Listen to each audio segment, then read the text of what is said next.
জুলাই গণ অভ্যুত্থানে আমরা মুজিববাদী ফ্যাসিবাদী রাজনীতির বিরুদ্ধে সংগ্রাম করেছি। মুজিববাদ এখনো নানাভাবে নানা ছলে বলে কাজ করার চেষ্টা করছে, মাথাচাড়া দেওয়ার চেষ্টা করছে। বাংলাদেশের জনগণ মুজিববাদের বিরুদ্ধে 5ই আগস্ট রায় দিয়ে দিয়েছে। মুজিববাদের রাজনীতি এই বাংলাদেশে চলমান থাকবে না, বাংলাদেশে হতে দেওয়া হবে না। প্রিয় সংগ্রামী বন্ধুগণ, আমরা স্পষ্টভাবে বলতে চাই, মুজিববাদকে শুধু আইনগতভাবে মোকাবেলা করলেই হবে না। মুজিববাদের বিরুদ্ধে, মুজিববাদ একটা আদর্শিক শক্তি, মুজিববাদের বিরুদ্ধে রাজনৈতিক, সামাজিক এবং সাংস্কৃতিক প্রতিরোধ গড়ে তুলতে হবে আপনাদের আমাদের সবাইকে।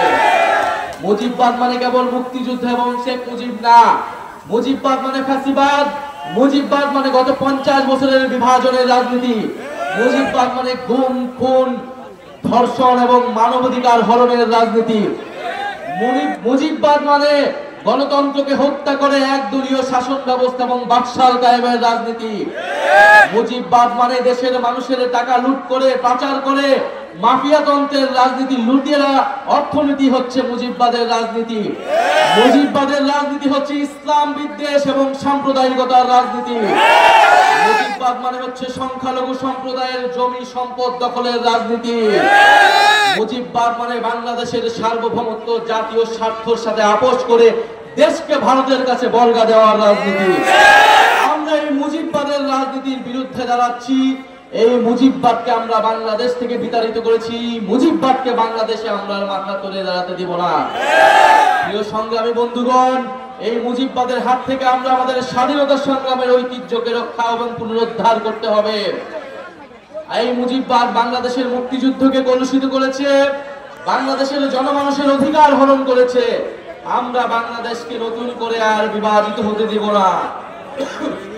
বাংলাদেশে যে ঐক্য তৈরি হয়েছে, আমরা মনে করি সংস্কারের মাধ্যমে এই জাতীয় ঐক্যকে রক্ষা করতে হবে। রাজনৈতিক দলগুলোকে আমরা আহ্বান জানাই, আপনারা দেশের স্বার্থে গণ অভ্যুত্থানের আকাঙ্ক্ষার প্রতি শ্রদ্ধাশীল হয়ে সংস্কারের প্রতি সমর্থন এবং জুলাই সনদ অবিলম্বে ঘোষণা করুন। জাতীয় নাগরিক পার্টি সংস্কারের পক্ষে রয়েছে। আমরা মনে করি রাজনৈতিক দলগুলো, বিএনপি সহ অন্যান্য দলগুলো যথেষ্ট পরিমাণ তাদের অবস্থান থেকে সরে এসেছে। আমরা এর জন্য ধন্যবাদ জানাই। আমরা ভালো কাজের ধন্যবাদ জানাই এবং খারাপ কাজের জন্য সমালোচনা করি। আমরা মনে করি উচ্চ কক্ষে পিয়ারের মাধ্যমে যে জুলাই সনদটা আটকে রয়েছে, উচ্চ কক্ষ পিয়ার প্রতিষ্ঠার মাধ্যমে এই আমরা সংস্কারের ঐক্যমত্যটা বাস্তবায়ন করতে পারি।